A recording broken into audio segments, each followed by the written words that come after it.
ఈ రోజు మీకు ఒక బెస్ట్ మోటార్ సైకిల్ గురించి చెప్పబోతున్నాను. Especially college youth and travellers కి ఈ బైక్ అయితే సూపర్ గా సెట్ అవుతుంది. సో ఈ బైక్ బెస్ట్ అని ఎందుకు అంటున్నానో విత్ రీజన్స్ మీకు ఎక్స్ప్లెయిన్ చేస్తాను. సో స్కిప్ చేయకుండా వీడియో లాస్ట్ వరకు చూడండి. సో వీడియోలోకి వెళ్లే ముందుగా ఒక లైక్ అయితే చేయండి.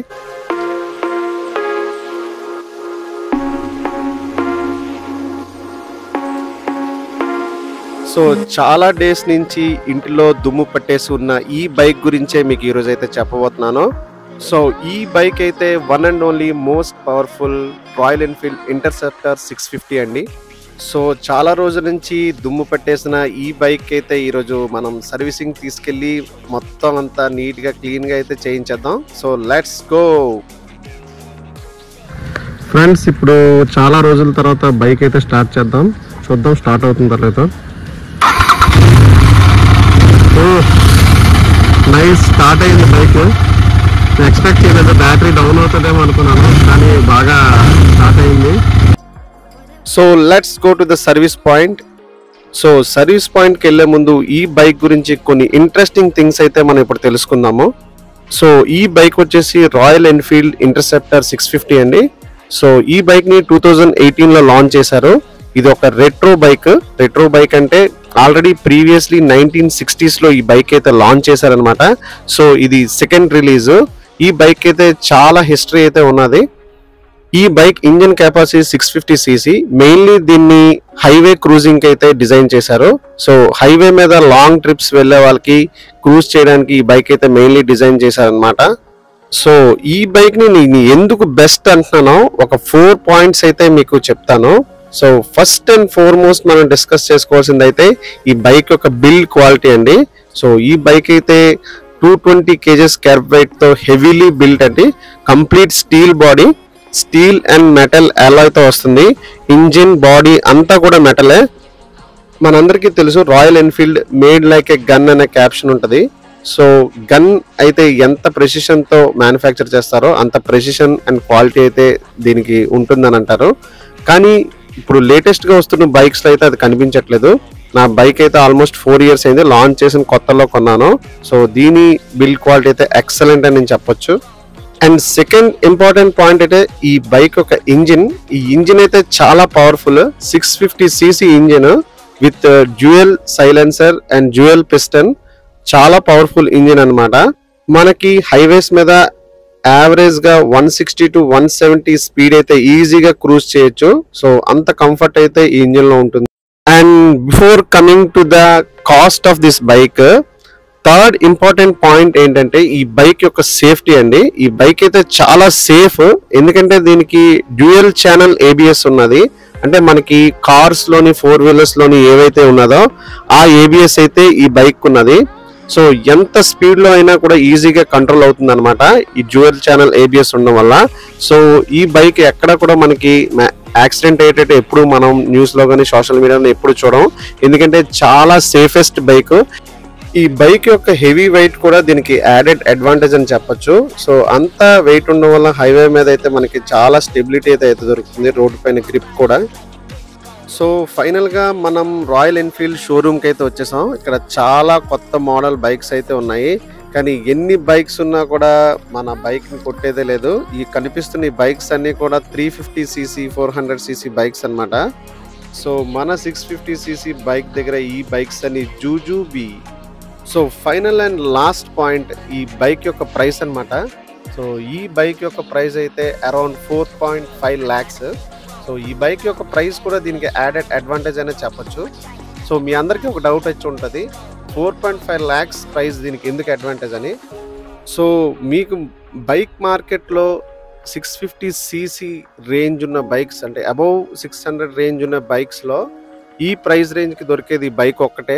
సో మిగతావి 650 to 1000cc bikes price around 7 to 8 lakhs నుంచి స్టార్ట్ అవుతుంది. సో ఆ విధంగా కంపేర్ చేసుకుంటే ఇది వర్త్ ఫర్ ద మనీ అనమాట.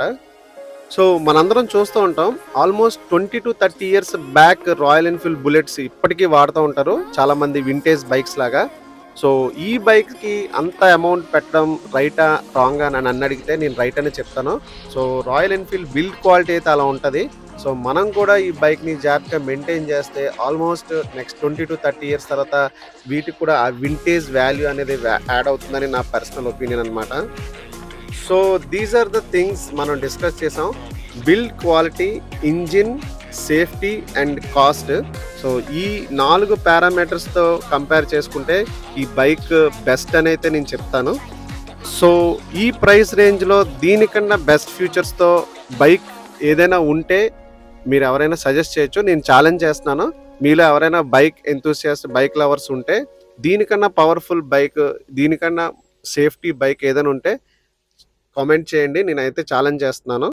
సో నేను ఈ వీడియో చేయడానికి గల కారణం కూడా, చాలామంది ఇప్పుడు యంగ్స్టర్స్ బైక్ తీసుకోవాలనుకునే వాళ్ళు ఒక రైట్ చాయిస్ అయితే చేసుకుంటారని ఈ వీడియో అయితే చేస్తున్నాను. సో డెఫినెట్గా మీరు బైక్ కొనాలనుకుంటే ఈ బైక్ని అయితే కన్సిడర్ చేస్తారు కదా, చేస్తారని నేను అనుకుంటున్నాను. And one more important point నేను ఇందాక డిస్కస్ చేయడం మర్చిపోయాను. అదే ఈ బైక్ యొక్క maintenance and spare parts price అండి. సో ఈ బైక్ని నేను సర్వీసింగ్ తీసుకొని వెళ్ళాను కదా, మీకు లైవ్లో ఎంత సర్వీసింగ్ అయిందో మీకు చూపిస్తాను బిల్ అయితే. సో ఈ బైక్ మెయింటెనెన్స్ కూడా చాలా రీజనబుల్ అండ్ అఫోర్డబుల్ అనమాట. నేనైతే complete bike servicing with engine oil అన్ని చేంజ్ చేయించాను అండ్ యాక్సిలరేటర్ కేబుల్ కూడా చేంజ్ చేయించాను. నాకు అరౌండ్ చూసారు కదా 4060 రూపీస్ ప్లస్ ట్యాక్స్ కలిపి 4600 అయ్యింది. సో రీజనబుల్ మెయింటెనెన్స్ అనమాట. ఎందుకంటే ఈ బైక్ నూడ్ బైక్, దీంట్లో ఎలక్ట్రానిక్స్ చాలా తక్కువ ఉంటుంది. Only engine, accelerator and radiator ఉంటుంది అంతే. సో చూసారు కదా నా పర్సనల్ ఎక్స్పీరియన్స్. యాక్సిలరేటర్ కేబుల్ దీనికి 2 ఉంటాయి, ట్విన్ ఇంజిన్ కాబట్టి దాన్ని చేంజ్ చేయించాను. ఆ బిల్లులో మీరు అబ్జర్వ్ చేస్తే 350 రూపీస్ అయితే ఛార్జ్ చేశారు.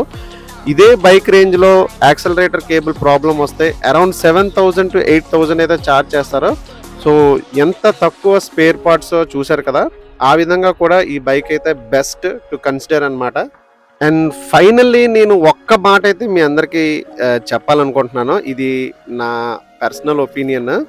సో ఇప్పుడు కమింగ్ అంతా కూడా బ్యాటరీ వెహికల్సే వస్తున్నాయి. అందరూ కూడా స్కూటీస్ అన్నీ తీసుకుంటున్నారు, మీ అందరికీ తెలిసిందే. సో ఈవీ రివల్యూషన్ అయితే ఆల్రెడీ స్టార్ట్ అయింది. So we are probably the last generation to use this magnificent machines అనమాట. ఈ డీజిల్ అండ్ పెట్రోల్ ఇంజిన్స్ని యూజ్ చేసే జనరేషన్స్లో మనం మేబీ లాస్ట్ అవ్వచ్చు. సో నా పర్సనల్ ఒపీనియన్ అయితే బ్యాటరీ వెహికల్స్ కన్నా వీటిని ఎక్కువ ఆప్ట్ చేయండి. సో ఆ ఇంజిన్ సౌండ్, ఆ రంబ్లింగ్, నిజంగా ఇంజిన్ అనేది వెహికల్కి, బైక్కి ఒక హార్ట్ లాంటిది. సో యంగ్స్టర్స్, అబ్బాయిలందరూ ఆ బ్యాటరీ వెహికల్స్ అన్ని పక్కన పెట్టేసి ఇలాంటి బైక్స్ని అయితే కన్సిడర్ చేయండి. సో ఈ బైక్ 4 years బ్యాక్ మా మమ్మీ నా బర్త్డేకి గిఫ్ట్ ఇచ్చారు.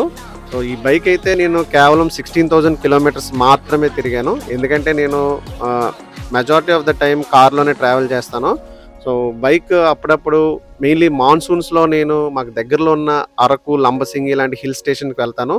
అండ్ ఈ 16,000 కిలోమీటర్స్లో కూడా నేను ఆల్మోస్ట్ లాంగ్ డ్రైవ్స్ వెళ్ళాను. 3 times ఒరిస్సా వెళ్ళాను. సో నేను రైడ్ చేసిన 16,000 కిలోమీటర్స్కి ఇదైతే నా ఇన్ఫార్మల్ రివ్యూ. సో ఈ బైక్ యూస్ చేస్తున్న ఎవరైనా దీని యొక్క అడ్వాంటేజెస్, డిసడ్వాంటేజెస్ నాకు కామెంట్లో తెలియచేయండి. అదేవిధంగా ఈ ప్రైస్ రేంజ్లో ఇది బెస్ట్ ఆప్షన్ అని నా ఫీలింగ్. సో దీనికన్నా బెస్ట్ ఆప్షన్ ఏదైనా ఉన్నా కూడా నాకు కామెంట్స్లో అయితే మీరు చెప్పండి. సో ఈ వ్లాగ్ అయితే మీ అందరికీ నచ్చిందని అనుకుంటున్నాను. సో నచ్చితే లైక్ చేయండి వీడియో. అండ్ మన ఫ్యామిలీస్ అండ్ ఫ్రెండ్స్లో ఎవరైనా బైక్ కొనాలనుకుంటున్నారు, especially young college going students or ఎవరైనా ట్రావెల్ ఇంట్రెస్టెడ్ పీపుల్ ఎవరైనా బైక్స్ కొనాలనుకుంటున్న వాళ్ళకి తప్పకుండా ఈ వ్లాగ్ అయితే షేర్ చేయండి. వాళ్ళకి ఎంతో కొంత హెల్ప్ఫుల్ అవుతుంది. అండ్ సబ్స్క్రైబ్ చేయలేని వాళ్ళు మన ఛానల్కి అయితే సబ్స్క్రైబ్ చేసుకోండి. Coming beautiful trips and vlogs అయితే మన ఛానల్లో వస్తుంది. మీ అందరూ డెఫినెట్గా ఎంజాయ్ చేస్తారు. So until then, see you and good by.